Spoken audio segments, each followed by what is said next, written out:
My education in music, it actually goes way back. You know, my parents started me taking music lessons when I was 5 years old, taking violin lessons, piano lessons, and then later on accordion lessons.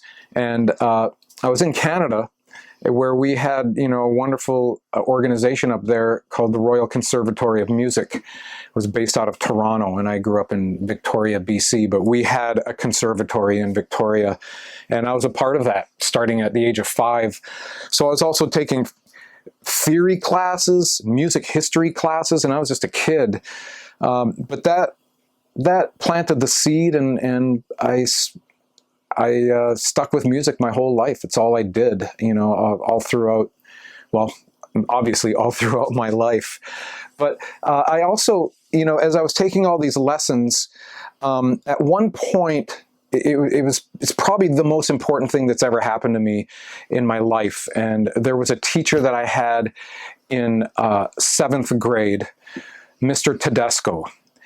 He was the biggest influence on me musically in my life, and I owe him a lot. And I recently contacted him again after 45 years and said, Mr. Tedesco, this is Victor, and I've been wanting to do this for a long time, but I just want to say thank you.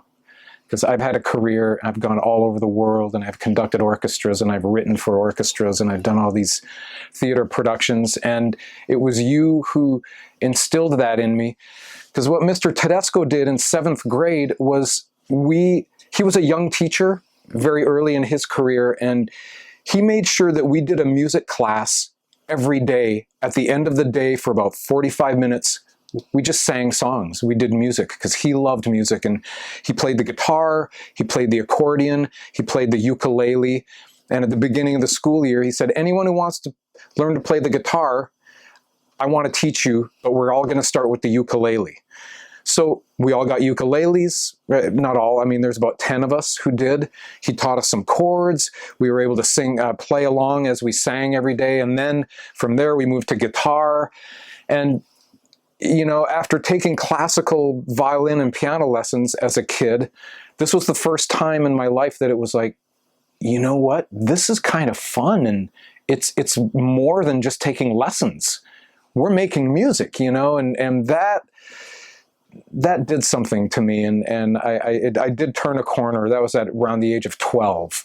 And from then on, then I started playing in bands, and I played in polka bands, and I played in 50s rock bands, playing Elvis music, and then started playing for high school dances because we were playing, you know, Creedence Clearwater and Led Zeppelin and that kind of stuff. And you know, the bands that I was in were very versatile, so we were able to play dances at the German club downtown where we could play all polkas, and we would play for bowling clubs, and we would play for high schools. And you know, by the time I was 16 or 17, I was gigging, you know, a couple nights a week, and you know, making money playing music.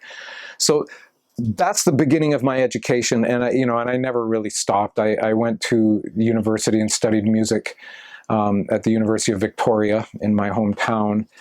Then I went to graduate school in the University of California in San Diego. And that's the first time I moved away from home, and went a long ways. Went down to Southern California to study at the big place, and started my career working in theater. You know, I fell in love with the theater while I was in graduate school because I worked on a few plays while I was in school. And at that point, I fell in love with the art form, and I really haven't turned back since. I started doing theater in grad school, and then I was in the right place at the right time. And I was around when the La Jolla Playhouse started making theater in San Diego. It was their inaugural season just as I was graduating from the master's program, and I fell into that, and that's what I've been doing ever since. And really, when you boil it down, as far as education goes, it never ends. You know, to this day, I consider myself a student, and I'm always trying to learn, and I always am learning, and it doesn't end. I mean, you know, there's no ceiling. And you know, I do a lot of workshops and master classes with people interested in composition and sound design, and I always tell them, look, I want you guys to talk to me because I will learn something from you. And this is not a one-way street. This has got to be two ways. And so that's a little bit about my education in music.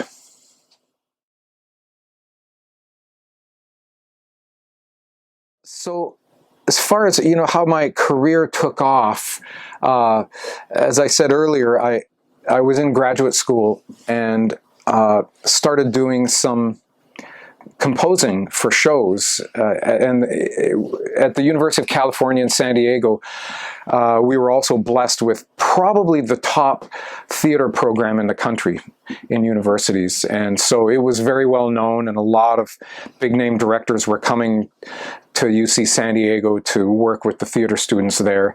And so, and I was there, you know, and they would ask music students if they were interested in making music. I was one of the very few who said yes, I'd love to, and I fell in love with the art form and making music. And lo and behold, by the time I had graduated, the La Jolla Playhouse, which is a professional theater company, came in and built a beautiful theater on the campus of the University of California in La Jolla, and it was kind of a joint venture where the school would use the theater for this during the school year, and the La Jolla Playhouse from about, you know, May through September would do a professional season, and you know, they were bringing in all these big time Hollywood movie stars and directors, and I was there. I mean, when all these people came in from New York to start this theater company, they didn't know anybody, and there was a resident composer and resident sound designer from New York who came in, and one of the first questions they asked was, you know, we need a local contact. You know, who do we talk to? Because we need contacts for musicians, and you know, we just need music stands. We need this, we need that. You know, and everyone there said, hey, well, talk to Victor. I mean, he's been doing all our stuff. So that was the beginning, and it was eye-opening for me. I'd never experienced anything like that in my life. You know, I'd played in bands and gone to school. That was my experience. So now I'm working with these people, and one of my very first experiences in the professional theater was assisting Stephen Sondheim when they brought him to do the revival of Merrily We Roll Along. And his whole gang came. Jonathan Tunick, who is arguably, you know, the greatest orchestrator of all time. You know, he came in, and James Lapine directing, and Sondheim was there, and it was pretty amazing. And I'm sitting there at a table next to Sondheim, watching him work and watching his brain work, and how fast he was. And you know, and at that time there was no computers, and we weren't doing this, but it was all pencil, and he had paper laid out, and he would write things and then just slide them off to Jonathan Tunick, who then was orchestrating, you know. And I watched this happen during orchestra rehearsals. And I also learned another thing from Sondheim. It was about the acceptance of perfection, I guess I'll put it that way, where we were sitting there, and these were all professional musicians who had been hired, union musicians, and they're playing and they're reading through the stuff the first time. And I didn't hear any of this stuff. I was sitting there, but at one point, Sondheim called over the music director, and you know, and he leans over and he just says, the trombone player, he's got to go. That was it. He knew what he wanted, and he knew that trombone player couldn't do what he needed. Trombone player was an amazing player, but wasn't the right kind of player. And so the musical director had to walk over there and say, sorry, Mr. Sondheim, you would like to get someone else to do this. And so, but that it did teach me something, is if you want something, you have to go out and get it. And what I learned then as I started working in the theater, because that was just assisting, and I assisted the composer on several shows, and then I started to get shows at the La Jolla Playhouse where I was the sound designer. And, you know, and prior to that time, I was knocking on the doors of every theater in San Diego, saying, hey, I'm a grad student. I've been doing all these plays. You know, you guys need me. You know, you should hire me to do the sound designs and write music. And they didn't know who I was, and they really wouldn't give me the time of day. But what I realized after I started working at the La Jolla Playhouse, just because I was in the right place at the right time and started working with those people, all of a sudden, all these theaters in San Diego started calling me saying, hey, wondering if you're available, if you could do this show, you know, in April or whatever. And I'm sitting there thinking, yeah, where were you 4 months ago when I was asking you and you wouldn't give me the time of day? But now I've got some names on my resume, you know. So a big lesson for young people, you need to hang on to those contacts that you make. I mean, for the rest of your life, really, you know, and I'm always telling young people that when you're in college and you're studying and you're working with directors, you're working with musicians in school, hang on to their contact information, because what's going to happen is everyone's going to graduate and everyone's going to spread out all over the country. And if you've made those contacts and you had good relationships, they will start to call you. You know, and in those days, I mean, it was a different era. We didn't have cell phones. We didn't have computers. We were all giving each other our parents' phone numbers and saying, they will always be there, because I have no idea where I'm going to be 3 months from now or 1 year from now. My address will change. My phone number will change. It was all landlines. But we always knew our parents' phone number was good. And there was several times when my mom would call me and she would say, hey, I got a call from someone named, you know, wait, I wrote it down. His name is, I say, he did, what's his number? And she would give me his number and we'd hook up, and then I'd have a job in Austin, Texas, or in New York City or whatever, because that's where they were. And it was a lesson that I never ever was lost on me, that the contacts are so important, and you have to hang on to this. And these days, it's super easy, because you just type it into your phone and you've got the person's number.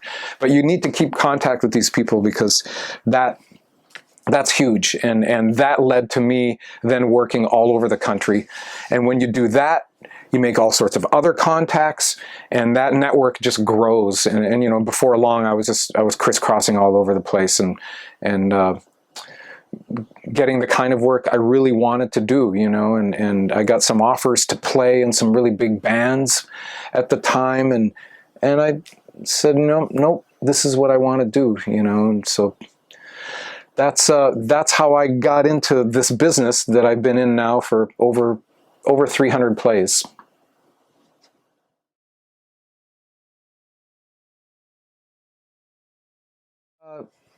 I'm going to talk about a couple of my compositions that I've worked on that I'm very proud of, and I think is some of my best work, and also pieces that sort of show who I am more than anything else I've done. I want to say that the first one that comes to my mind is a piece, well, actually it's several pieces that were written for a larger piece called Road to Compostela, and it was a commission by the Rose Ensemble, who, the Rose Ensemble is just an amazing vocal ensemble that's based in St. Paul, Minnesota, and who unfortunately just disbanded this past year after about 20 years. But they were a world-class organization, and they traveled the world. They won some really major awards, you know, in Europe, and they're a cappella ensemble, usually 10 to 12 voices. They specialize in early music, medieval music, you know, motets and chants from, you know, the 8th and 9th and 10th centuries and farther back, and everything between then and now. But one thing I really admire about Jordan Schramek, who was the artistic director, and his group, were that they also championed new music, and they constantly commissioned composers to write new music for them. And I was fortunate that they asked me, and that was huge. That got me on a path to writing a lot of choral music, which I hadn't done a lot of before that, but I really fell in love working with these people, because they're the kind of musicians who could do anything you write. I mean, doesn't matter how difficult, they were able to do it. And, you know, not that I wanted to write difficult music, but I just knew I could do whatever I wanted to do and they would sing it. And I learned a lot from them. And one of the things that I learned about writing any kind of incidental concert music, as opposed to theater, because I'd been doing theater my whole life. And what I learned from theater is the art of collaboration. And I brought that into my writing for concert ensembles, choirs, orchestras, smaller ensembles, where I want to write something. I want to get to know the group I'm writing for. I want to know who they are. I want to know what they do, what they like, what they don't like.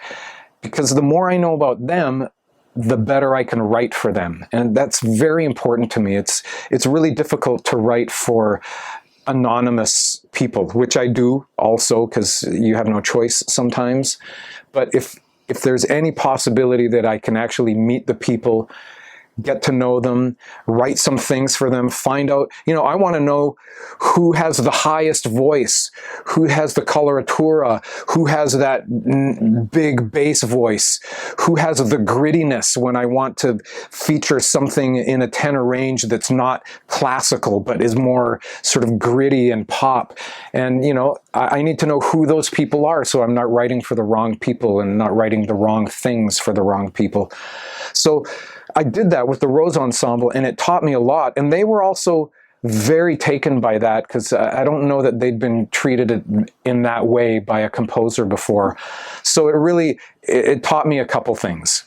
It taught me that that's the way I want to and need to work.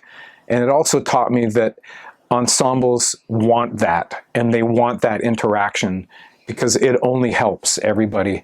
So that was amazing. And I've ended up writing probably a dozen pieces for them over the years, several commissions. The Road to Compostela is actually on a CD that's available. It's out there, Rose Ensemble, and I have 5 or 6 pieces on there.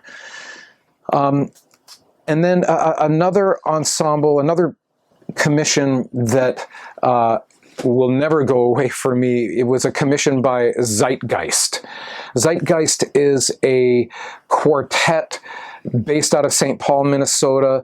They are a contemporary music ensemble that specializes in new music. And so pretty much everything they do is written for them, or written in the 20th century or the 21st century now. And they are piano, 2 percussion, and a woodwind player. And they're all world-class musicians again. So they commissioned me to write something for them.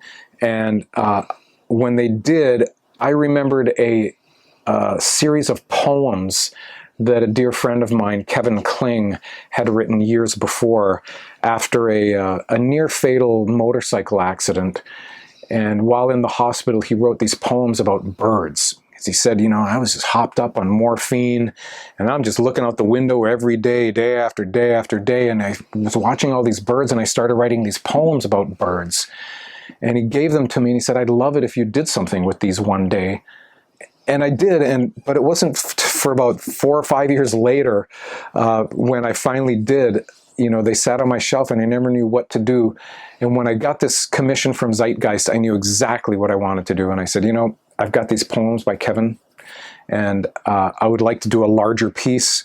I want to include myself playing accordion and keyboard, and I want Kevin to narrate some stories. I'm going to write some songs with some of his poems. I want to sing those. So we became a sextet. And write the series of things. It's going to be about an hour long. There's going to be about 12, 13, 14 pieces.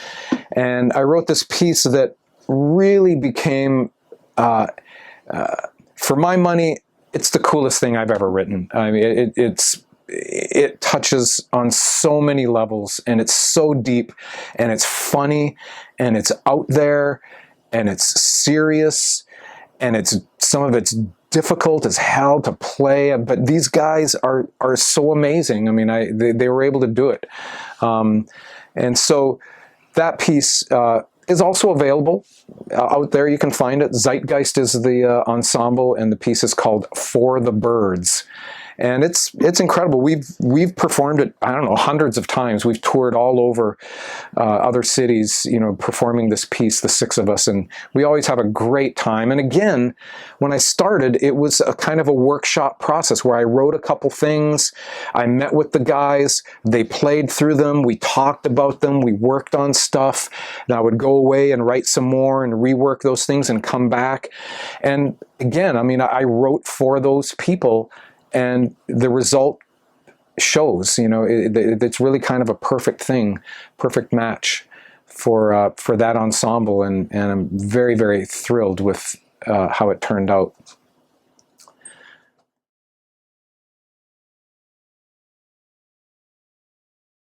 It's some of the name dropping, and I talked about Stephen Sondheim a little bit in my connection with him, and you know, sitting there and learning a lot from him. How could you not? And Jonathan Tunick, and seeing how he works as far as orchestrating.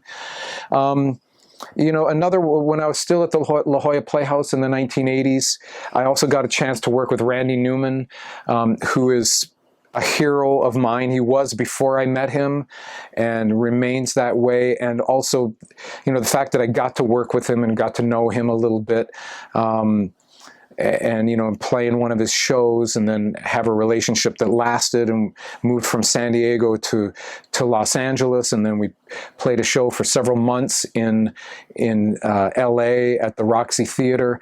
But Randy was such, again, I just kept that connection, and you know, I wasn't afraid to say, hey, Randy, I just got my first little film gig. It's just a 5-minute thing. It's for the Dom DeLuise Comedy Hour. And I got this one little thing, and it was through a college connection. I've never written anything for film before. Can you help? And, you know, and at this point, he'd written several big Hollywood movies, and he said, well, absolutely. He said, yeah, what, you know, tell me about it. And I told him about it. And he said, I'll tell you what, come over to the house, have dinner, we'll spread it all out, we'll work, you know, on my dining room table, and let me see what you're working on. And he was the most gracious person, kind, generous with his time. You know, his family was very dear, his wife was wonderful. But again, he taught me something, because the opposite is true of a lot of people who make it in this business, and they're not kind and they're not generous. And, you know, when I was treated that way by Randy, I remember thinking at that time, and I'm in my mid-20s, thinking, you know, if I ever have the opportunity to do this, that's how I'm going to be in the future. And I think I've kept that promise to myself, and I've worked with a lot of young people and said, well, you know, look, you need help with anything, just let me know. I mean, I'm here. You know, I'm getting to the end of my career, and I want to make sure that, you know, the young people, that we can pass it off to people who know what they're doing, and I have a lot of experience. I pass it off. You know, I'm happy to do that. I also worked with David Byrne. You know, you were asking about these people and these particular names. That was a very short-lived relationship, but, you know, I got to meet him, and I got to play in an orchestra piece of his. I got to play the accordion for David Byrne, with David Byrne. He was singing, you know, and I got to play the accordion and you know, work a little bit on that piece. And you know, the one section that I played in was a real sort of klezmer. It was a big orchestra piece, but this was a klezmer section, and I guess I got hired because I do that kind of stuff. And so, you know, David Byrne is quite introverted and very quiet, and would just sit in the back corner and didn't really want to talk a lot. But he talked to me a little bit, and, you know, we had a little bit of a relationship. But, you know, these are three huge heroes of mine, and just the fact that I've got to meet them and work with them those are highlights in my life.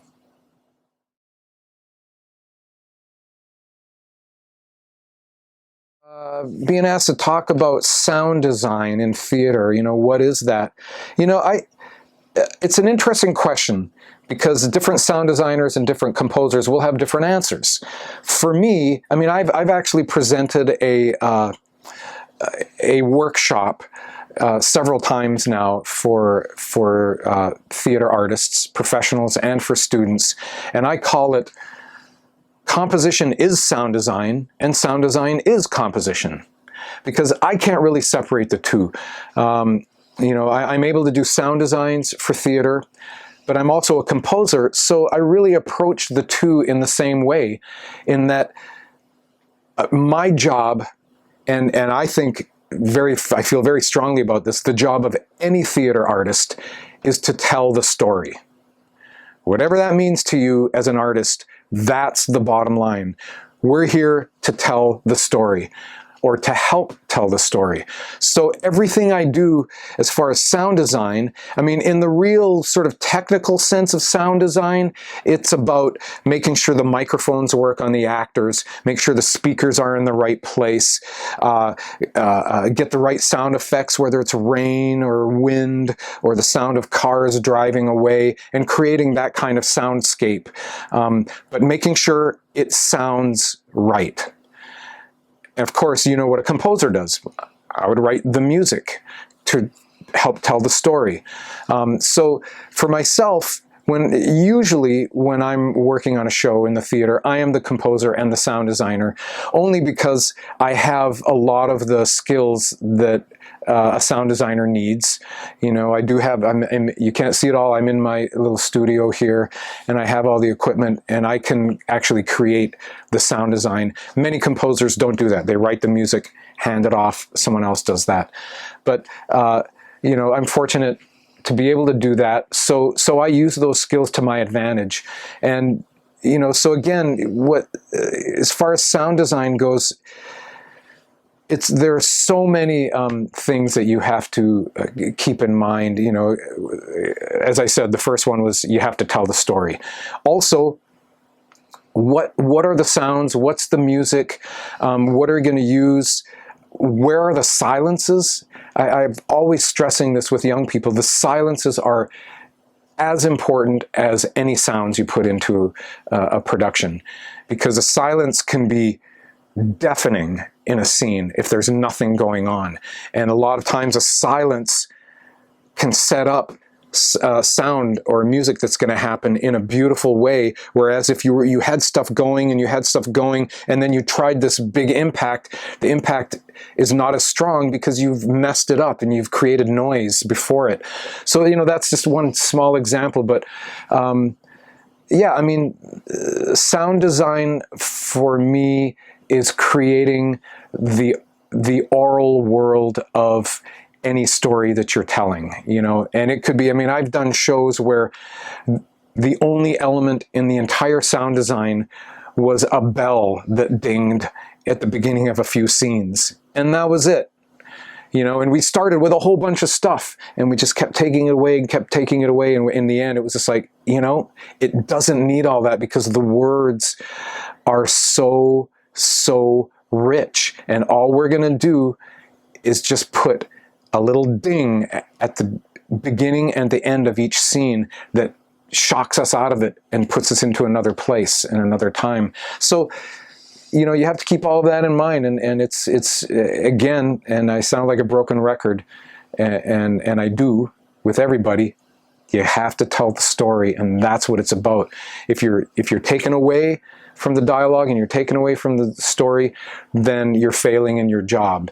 If you can help to support the story, you're doing your job, and that's my job as a sound designer and a composer in theater.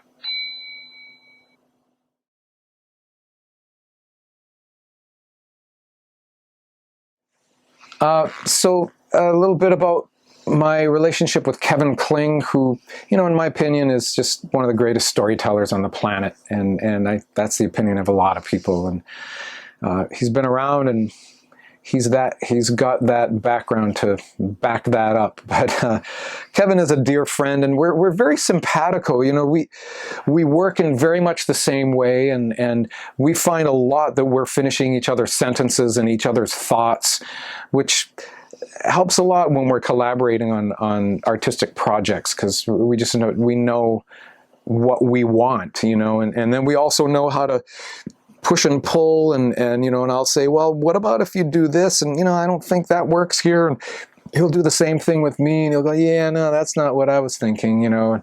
So, but it's all come from, it started in the theater. You know, our collaborations started many years ago, probably 25, 26 years ago, when I was musical directing a theater production that Kevin had written. And then I wrote some music for stuff that Kevin had written in theater. You know, that expanded to a few other projects. With Michael Summers, who was an amazing theater artist in the Twin Cities.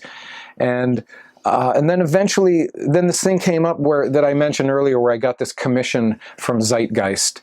And that's when I really took something of Kevin's and created something really pretty significant. You know, an hour-long piece that's about life and death and healing and joy and grief and loss.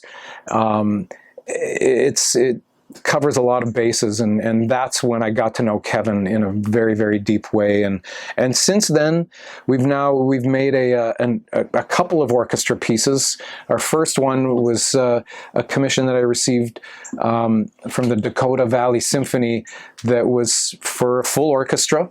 And I spoke to Kevin and said, I would like to do this with you, and I'd like you to tell a story with the full orchestra backing. And he, of course, said, yeah. And he said, you know, there's this story that I think would be perfect. And it was a story that he wrote based on a couple stories about Finn McCool, who is a legendary Irish hero. You know, it's mythical hero. There's hundreds of Finn McCool stories. Finn McCool was the bravest and the strongest and the fastest, but also just one of the most dense-headed Irish people. He always got into trouble because he just didn't think right, but then he always came out on top and became the hero. And Kevin took some of those stories and created this beautiful thing that we ended up calling The Burning Wisdom of Finn McCool. And that is also available on a CD, which you can get with the Metropolitan Symphony Orchestra. There are two pieces, The Burning Wisdom of Finn McCool and The 12 Dancing Princesses was the name of the other piece. And it's based on an old Brothers Grimm fairy tale that Kevin kind of twisted a little bit in his way. But he had that idea. He said, I always wanted to tell this story, and I have my own twist on it. And I said, perfect, we're going there. And we created this orchestra piece that's been performed a few times now. And I consider him a really dear colleague that I love to work with.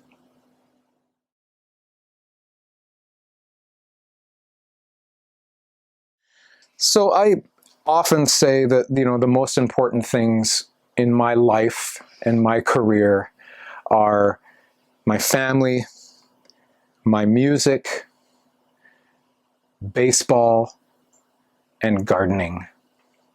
That's me in a nutshell. You add all of those together and you get Victor Zupanc.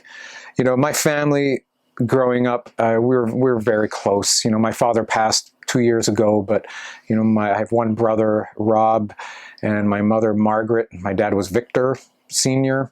But you know, we were very close, and we remain very close, and we talk a lot. We're thousands of miles apart, which pains me, but that's life. That's what it is. My life has brought me here, and you know, the influence of my parents and getting my brother Rob and I to learn music from a young age and stick with music. And then Rob and I played in bands when we were 12, 13, 14 years old. He was a drummer and I was an accordion player. And you know, we had so much fun doing that stuff, and learned a lot about, you know, life values and making a buck. And that, you know, that they're the biggest influences on my life. And now I've got my own family here, and you know, my wife Diane and my daughters Louisa and Lydia, and you know, they're the loves of my life. And you know, I have 3 women in my life who kind of run my life. They're in charge, and I know that, and they know that, and that's how that is. And I love them dearly, and seeing them grow up. has been a joy, and being a part of that. And so, you know, we are partners in crime here. And, you know, I'm a sports nut, even though I'm a music nut. I'm a sports nut, and baseball is really, really near and dear to me. I love the game. I love everything about it. The intricacies, the statistics, the fact that there's no clock. You know, baseball games go until someone wins. You know, it could last 8 hours. Some of them have, you know, you're in the 10th inning, 11th inning, 12th inning. There's no clock. And I love that about the game. And you know, and I love that the game is based on failure. You know, the best players in the game, the ones who are making millions and millions of dollars, hit the ball 3 out of 10 times. They're batting 300. That's failure, and yet that's the game. And I love that about the game. It's like chess, you know. And there's many similarities to music and composing with baseball, and I think that's why I've ever really latched onto that. And you know, of course, being Canadian, my first team was the Montreal Expos. They're no more, but now it's the Toronto Blue Jays, because they're my only Canadian team left. And but you know, I'm a homie, so the Minnesota Twins, that's been my team for the last 30 years, living here in Minneapolis. But, you know, I love baseball. And then gardening. It keeps my brain together. I love to garden. My most enjoyable times now, other than when I'm sitting here creating something, is sitting outside and creating something, and being in the garden on my hands and knees and getting dirty, and, you know, planting things and moving things and watering things and weeding things. And you know, there's usually a cold beer really close by, and it's very therapeutic for me. It's my meditation. It's my chance to just be alone by myself in the garden. And usually I'm listening to music. I've got my studio headphones on, and it's a chance for me to listen to hours and hours and hours of stuff that I usually don't have time to listen to. But when I'm out there, I can. And since that's a huge part of my life, I want to listen to music. And that's another lesson I teach young people. Listen to music, listen to everything.